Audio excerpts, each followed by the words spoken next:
The lone survivor of the tragic Air India crash that killed 260 finally speaks out.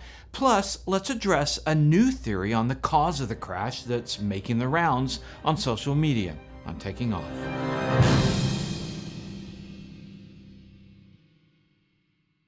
Hi, I'm Dan Milliken. On June 12, 2025, in Ahmedabad, India, Air India Flight 171, a Boeing 787-8, crashed just after takeoff, killing all but one of the passengers and 19 on the ground. One man miraculously walked away from the crash, as seen here, and will also report on what he is now saying. And I want to cover some controversy on the investigation of this crash and one theory that some people are saying caused the tragedy. And you'll want to stick around for that. One quick note about this crash. As I've said in a recent video, the various parties involved in the investigation each have an agenda. I mentioned the manufacturer Boeing and the pilots union and the relatives, and also the Indian equivalent of the FAA, the Directorate General of Civil Aviation, the DGCA, has some potential exposure to culpability. And you guys left some good comments about how I left out Air India's maintenance, so I add them now. They have a vested interest in the conclusions that will come from this investigation. Now, I don't have a dog in the hunt, as I've said. What I would like to see is an examination of the evidence, the facts, and let the cards fall where they may. And the reason is so that whatever caused this horrendous crash can be prevented from happening again. To me, nothing else matters. In light of that, let's get to it. First, the survivor. Still not good. I'm finding myself very difficult, like physically and mentally. Vishwas Kumar Ramesh was the sole survivor on Flight 171 when it crashed. Miraculously, he was able to climb out of the crash through the fuselage and walked out of the devastation to find medical help. He was seated in 11A when his life changed forever. Ramesh has been diagnosed with PTSD from the tragedy, suffering mentally and physically to where he is unable to work or even leave his house, stating that he feels broke down. Even Ramesh's home life has been impacted. He described he prefers to be alone in his house, even to the point of not talking to his wife or son.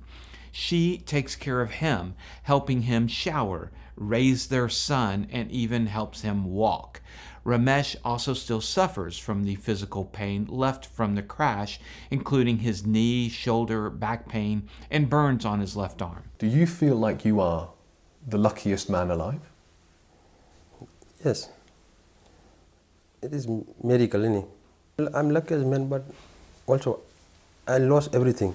Not only did he experience one of the worst things somebody could experience on a flight, but he also lost his younger brother in the crash, Ajay Kumar, whom he was very close to and had started a business with. But same time I lost my brother, younger brother in the same flight. Both he and his family still grieve Ajay's loss daily. Ramesh added that his mother would sit outside the door, not talking, nothing. Despite being treated for minor injuries and a diagnosis of PTSD, he has not been medically treated for his PTSD, according to his advisors. They are seeking to meet with the executives of Air India to get more help, as the family is in a crisis mentally, physically, and financially, they say. While Ramesh and all his families impacted by the incident received £21,500 as compensation, this amount was not nearly enough to cover the immediate needs that Ramesh and his family have, as he is unable to work or leave his house. Things such as food, help with transportation for his son to go to school, payments for the medical and the psychiatric support to help get Ramesh navigated through his PTSD. That's really expensive. And as context for his financial struggle, Ramesh and his brother had set up a fishing business in India together, using all of their savings to start the business. And this business was the reason that the brothers were on this flight. as they would travel to and from the UK to India to check in. However, the business stopped operating when the crash happened and it collapsed, providing no income to their families in the UK and India, and adding more stress on top of the pain they already have. Ramesh and his advisors are petitioning to have Air India's chief executive, Campbell Wilson, meet with Ramesh to understand the human side of this tragedy and see the real-life consequences of this tragedy affecting the families of the victims of the crash as well. Air India allegedly, according to them, ignored or turned down meeting invitations 3 times, which led to the interviews with the media in an attempt to get a 4th appeal to the company to see if, 4 times it works. The airline, owned by Tata Group, has stated, and I quote, "An offer has been made to Mr. Ramesh's representatives to arrange such a meeting. We will continue to reach out, and we are very much in hope to receive a positive response." And that was before the media interviews. Okay, now turning to the investigation by India's Aircraft Accident Investigation Board, the AAIB. Air India CEO Wilson has gone on record for the first time since the crash, saying that the preliminary report by the AAIB shows that Air India did nothing wrong with their engines or their practices, and undoubtedly this public statement is due to the criticism that Air India has received on reported lax maintenance and aircraft issues. On November 2nd, 2025, an Air India 777 operating as AI Flight 174 departed San Francisco for Mumbai and had to divert to Mongolia. A rescue airplane was dispatched to pick up the stranded passengers and crew, and I'm sure the passengers were relieved when AI Flight 183 showed up, a Boeing 787-8. Well, at least it got there to help them complete the journey. The 777 had diverted for technical reasons, and the plane had landed in Mongolia as a precaution. It's unknown at this time what the problem was. Okay, turning back to the AAIB, that's India's equivalent to the US NTSB. Usually in an NTSB investigation, there will be a preliminary report that comes out a few weeks after the crash that contains the known facts at the time of the crash. And then the investigation team continues the heavy lifting, the interviewing people, the examining the wreckage, running simulations, all in an effort to find the reason, the probable cause. All of the interviews, the documents, the tests, all that stuff is placed into a docket that is eventually made public. In the US, this will take between 1 to 2 years, and then the final report is issued with the docket. This gives a lot of transparency. I can read the conclusions by the NTSB, but then I can go through all their evidence to see how they drew those conclusions. For India's AAIB, honestly, I'm a little worried, mainly because of the way they've handled the investigation in these early months.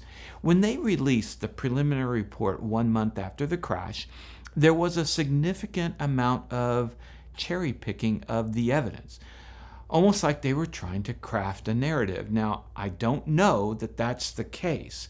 I'm just saying it's what it looks like from the outside. From an objective journalistic point of view, I have questions. Again, I don't have a dog in the hunt, as I keep saying. Specifically what I mean, in the preliminary report, the AAIB released 2 sentences from the pilots in the cockpit voice recorder, the CVR. But no other talking was released, and no attribution of who said the 2 sentences. Another example is the mention in the report of one specific airworthiness directive while not mentioning any of the other ADs. What's the point in mentioning the one? To try and point people in a specific direction? And the prelim report uses vague language at times, talking about this or that happening about at this time. They know precisely when these events occurred. Now, I'm not saying there's anything nefarious, but the way that they've handled this report, it's fair to have some questions. And the reason I bring all this up is because we need accuracy if we're going to prevent this in the future. We need confidence in the investigation, especially when so many parties have agendas drawing a conclusion favorable to their side. And above all, we need conclusions to wait until a thorough investigation is completed, not YouTube conclusions made based on incredibly limited and thin data, which brings me to address some comments on a recent video I did on this and the water theory for the crash. Several of you left comments on a YouTube channel's reporting and that I should take a look. And I had never even heard of that channel, so I did take a look. They have over 100 videos already on Air India 171, so I couldn't watch them all. I focused on their theory that water leakage into the electronic bay could have brought down the Boeing 787. And I studied their videos, and I want to applaud their level of investigation. They weren't saying, this is what happened in the early videos I watched of their theory. They were simply putting forth that theory with some data and some assumptions. And I can respect that. I may not agree with the assumptions, but I can respect it. Then later, they did start drawing conclusions. They tell us the captain took the controls for 10 seconds, and then the first officer took them back as a fact. But that's an assumption based on the 787 procedures and how screens will go blank with electrical power interruptions. We don't know that that actually happened. Maybe it did, but maybe it didn't.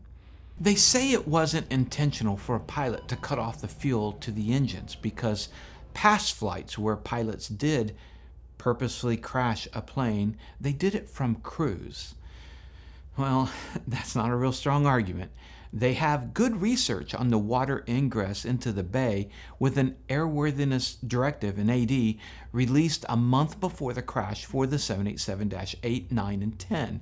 Now, there's been some fake reports out there and AI-generated stuff, and the reference they provided was a PDF recreation of the AD, so I dived a little deeper, and I did find the actual AD, and it's for real.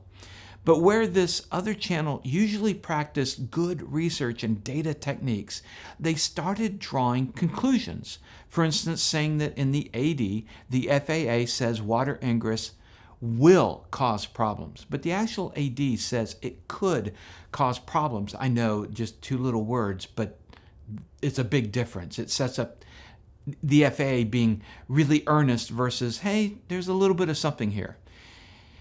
They present their conclusion that it was water leaking into the electronics bay, basing it on the FAA's AD, how alarmed the FAA was, but that's not what the AD says. In fact, the FAA mentions that, quote, new actions in this AD must be accomplished in 5 years. Clearly, the FAA in May of 2025 was not that concerned, and there hasn't been any follow-up to that based on Air India 171 crash, which makes me wonder how seriously the FAA thinks this theory is a possibility. Now, could water have leaked into the forward electronics equipment bay in Air India 171, causing electronic failures that shut the engines off and led to the crash? Well, yes, it should be looked at, as everything should be looked at. But what hurts an investigation is where investigators, be them on YouTube or on site for the government, they have a theory and then they look for all the evidence and data that could prove their pet theory. An honest investigation needs to come without preconceived theories. I agree it would be a shame to say a pilot intentionally cut off the fuel to the engines and it turned out to be not true. And it would also be a shame to say it was water ingress and it turns out to be an intentional act or something completely different. This is why we should not jump to conclusions. They don't help, and actually they hurt. They hurt the victims, they hurt the investigation. A note on the movement of the fuel cutoff switches. They could only be flipped by hand. They had locks on them to prevent inadvertent movement. And water in the electronics bay would not have physically moved the switches. They were found in the on position in the wreckage, but the prelim report mentions that they were shut off within 1 second of each other and then turned back on about 10 seconds later for the attempt to restart the engines. And for those in the comments section that write, "Yup, water in the EE Bay caused the crash." Well, you don't know that. It's one of many possibilities, but you don't know that. You can guess that, but I prefer truth, which comes at the end of an honest investigation. And yes, it's fair to be concerned that we'll get an honest investigation here. That's fair, and we'll have to see. If we have the truth, we can implement changes that save lives. So to the social media investigators out there, unless you have access to all the data, please don't draw conclusions at this time. Feel free to report, just don't draw conclusions. Wait for the investigation to run its course. Sure, present your information and your theories. You've done some great work there, but saying this is what happened is premature and doesn't help the families of the victims. Truth helps them, and we have to wait for that. As for the water ingress theory, there are some pretty big question marks I have about that. Sure, it's possible, but the ICAS and warning screens in the flight deck would have lit up like a Christmas tree. The CVR, which they have and they've downloaded, it will prove everything as far as this is concerned. The intentional act theory, that's possible too. I have no agenda, we just need the truth. And that's my report. And I want to thank our sponsors like Flying Eyes, the best glasses and sunglasses under helmets and headsets. Go to flyingeyesoptics.com/takingoff10 for 10% off your order. Incredibly light frames and thin. Say goodbye to headphone and hat fatigue. I love mine. Also, I have a link in the description below as well as links to our other sponsors, so please check them out. And if you ever wonder why all these planes are crashing, check out this recent news story here. Thanks for watching, and remember, superior judgment trumps superior skill. Take care.